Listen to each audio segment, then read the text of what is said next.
Good evening, everybody. I'm an ESL teacher in Japan, and I work with a lot of young children.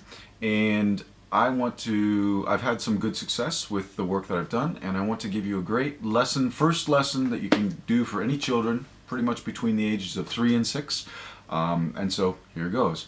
Number one, what I wanted to first share with everybody is that my former boss, Mr. Fumio Kaneko, developed a system where he uses Japanese Sign Language to help kids remember. And the kids will do the same gestures as the teacher. And this system has worked very, very well. It helps kids remember the words very, very quickly. And when a child needs a hint, instead of just saying the word that they've forgotten, if you make a gesture for the word that they've forgotten, they remember doing the gesture, and then they use their minds, and then that word will come out more often than not. I've taught English now for 12 years. I've used the system with sign language for about 8 years, and I found that it's been immensely successful. And so here we go, lesson number one. My advice for you, especially with children between the ages of 3 and 6 or 3 and 8, is to try to keep your verbs limited to the types of verbs that children actually use on a daily basis. So if you use a verb like pay or work or something like this, children don't pay that often and they don't work, so they're not going to have necessarily a connection to it. So the 5 that I always start with are eat, drink, watch, play, go. All the kids love to go somewhere, all the kids love to watch TV, all the kids love to play a game, they love to eat their favorite foods and drink their favorite drinks. So that's what I always start with. And so the gestures: eat, here's your plate, here are your chopsticks or your fork and knife, eat. Drink, pretty simple, here. Play, this is Japanese Sign Language. Go, right there. Watch, right there. Okay, so I asked the children one at a time, what do you like to eat? And then I let the child determine sorry, I almost said meishi, that's the Japanese word for noun. I let the child determine the noun. So the child has control, even just a small bit of control, but has control over the sentence that everybody in the class is going to say, which gives them kind of a vested interest and keeps them, well, interested, I found. So I asked child number 1, here's what. All right, this what? Why do we go here? I don't know. It's just the gesture that they made up. You can make up any gesture that you want, or you can study the sign language of the country that you live in. Anything is okay. But believe me, your students will find it interesting remembering some of these gestures, and the parents of your students will be very happy that the kids are not only learning to speak English, but they're also learning to sign, which is fun. So here we go.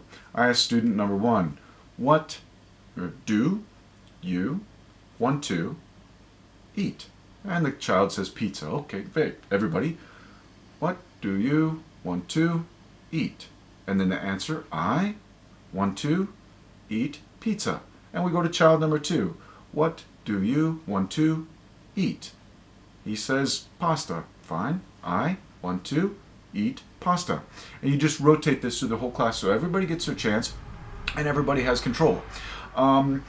And we just go through. Next one is, what do you want to watch? And this child says Pokemon, and this child says Scooby-Doo, and this child says something else, right? No problem. What do you want to play? Okay, I want to play, and this child says dodgeball. This child says, oh, I don't know, tag. Anything's okay. Another gag that I like to use, especially with the kids, is many times in many different countries, if you can't think of an answer, you're not going to say nothing, but something will come out of your mouth. So again, this child says dodgeball, this child says tag, and then we go through, okay, I want to play tag. Right? Now this child, when I come to this child, he says, I want to play, and just go ahead and run with it. Okay, kids, everybody, I want to play, and it's something that pretty much, I haven't had very many kids between the ages of 3 and 8 not laugh at that joke, and a little bit of levity really, really helps with running, say for example, 10 kids to repeat the same phrase, I want to play, and then insert your noun 10 times, right? So a little bit of levity will really go a long ways in getting those kids to repeat. And so you can really service your lesson with just a little bit of fun, especially when it comes to what do you want to eat.